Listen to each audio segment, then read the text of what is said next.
Bonjour à tous, je vais vous expliquer dans cette vidéo comment créer un nouvel article et le poster sur le site. Donc pour ce faire, c'est assez simple. Il faut tout d'abord que vous soyez identifié sur le site. Donc si jamais vous ne savez pas comment vous identifier sur le site, je vous renvoie à la première vidéo qui va vous expliquer comment le faire. Alors si vous êtes identifié, la manière la plus simple de créer un article, c'est de vous diriger ici au-dessus de l'écran, de cliquer sur le petit plus nouveau et de choisir article. Une fois que vous appuyez sur ce bouton, vous allez vous retrouver dans l'interface qui va vous permettre de rédiger votre article. Alors, dans le premier champ ici, on vous demande tout d'abord d'entrer le titre de votre article. Dans l'exemple que je vous montre, c'est un croquis que j'ai réalisé dans le cadre d'un cours. Donc, je vais donner pour titre à mon article, par exemple, cours de modèle vivant. Voilà. Ensuite, vous avez ici un rectangle où vous pouvez rentrer la description. Donc un petit texte qui décrit le contexte dans lequel vous avez réalisé ce croquis ou n'importe quoi que vous voudriez partager avec les autres lecteurs du blog. Donc dans mon cas, je vais mettre le croquis réalisé ci-dessous a été créé dans le cadre du cours de modèle vivant de l'ASBL d'un artiste. Voilà. Alors, évidemment, il vous faut ajouter une photo de votre croquis, sinon ça n'a pas de sens. Pour ce faire, vous pouvez cliquer sur ce petit bouton ici, ajouter un média. Et lorsque vous appuyez sur ce bouton, vous avez la possibilité de ajouter une image de votre ordinateur sur le serveur. Donc, pour ce faire, vous sélectionnez ici le bouton sélectionner les fichiers. Vous voyagez sur votre ordinateur jusqu'à l'endroit où vous pouvez retrouver votre image. Bon, ici, elle apparaît directement. Voilà. Donc, votre image va se charger sur le serveur.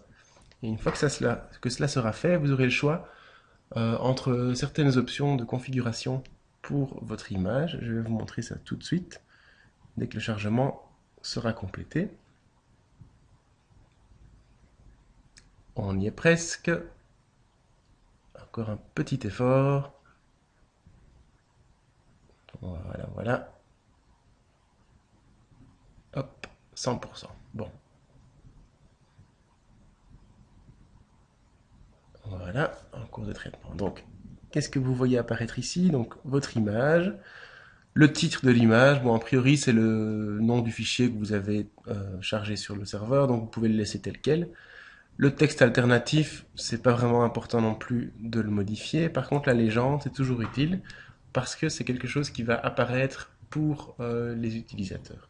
Donc, par exemple, ici, je pourrais mettre croquis réalisé en 7 minutes. Voilà. Description, ce n'est pas non plus vraiment nécessaire. Alors l'alignement, là vous pouvez choisir si vous souhaitez que votre image soit alignée à gauche, au centre ou à droite. Habituellement, je la mets toujours au centre, c'est plus joli visuellement lorsque l'article sera publié. Et la taille de l'image, évidemment les tailles originales des photos que vous avez prises de votre croquis ou du scan même que vous pourriez en faire, sont beaucoup trop larges pour être publiées. Donc il est préférable de choisir une taille, disons, large ici, et pas la taille originale. Donc, souvent, on choisit ceci. Et donc, après, vous cliquez sur Insérer dans l'article. Voilà. Donc, qu'est-ce que vous voyez? Vous voyez votre image qui a été chargée dans l'article, avec la légende que vous aviez rajoutée, le texte que vous avez rajouté au préalable, en sachant que ce texte, vous pouvez évidemment le mettre en forme comme vous le désirez. Donc, et là, ce sont les outils classiques de Word. Donc, par exemple, ça, j'aimerais bien le mettre en gras, en rouge et le souligner. Eh ben, je choisis simplement la couleur rouge, souligné et en gras. Et voilà. Alors, encore deux petites choses à faire maintenant avant de publier votre article. C'est de choisir la catégorie dans laquelle vous voulez le créer. Alors évidemment, assigner une catégorie, ça aidera les gens à retrouver votre article plus facilement. Alors, On a pris comme convention sur le site de créer trois catégories principales qui sont les journées d'Hortense. Et en fait, cette catégorie correspond à tous les croquis qui ont été réalisés dans le cadre d'une sortie croquis du dimanche organisée par Hortense, aka Florence.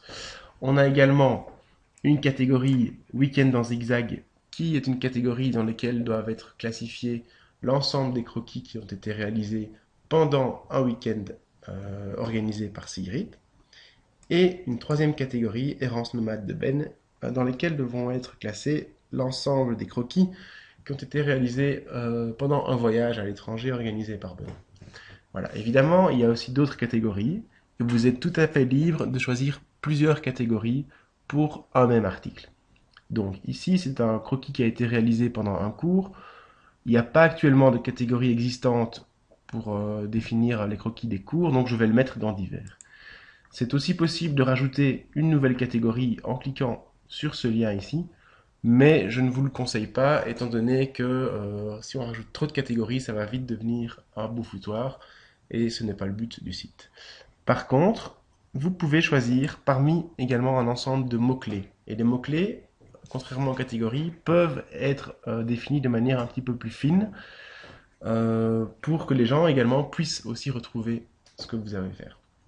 Donc, la manière la plus simple de procéder, c'est d'abord de cliquer ici, choisir parmi les mots-clés les plus utilisés. Voilà. Et ici, vous voyez l'ensemble des mots-clés qui ont déjà été utilisés sur le site, en sachant que plus un mot-clé est écrit en grand, plus il est utilisé déjà sur d'autres articles du site. Par exemple, vous voyez aquarelle ici, si je laisse la souris dessus, il y a 7 sujets qui ont été tagués avec ce mot-clé. Tandis que arbre, par exemple, il n'y en a que 2. Voilà.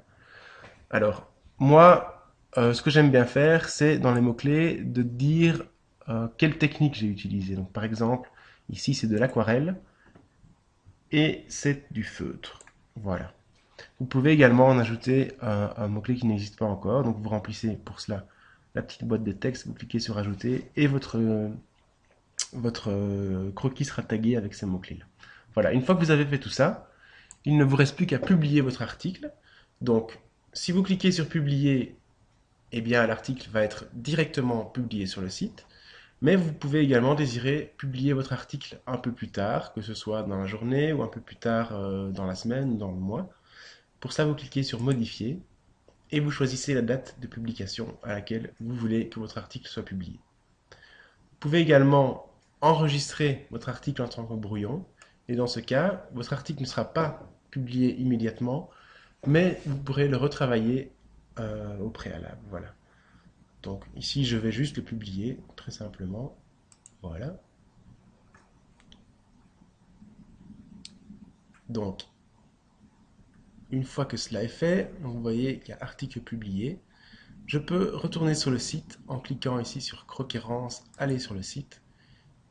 Et je vais retrouver mon nouvel article qui a été formaté au format que je le souhaitais. Donc ici, vous voyez un artiste en rouge, mon dessin et la légende.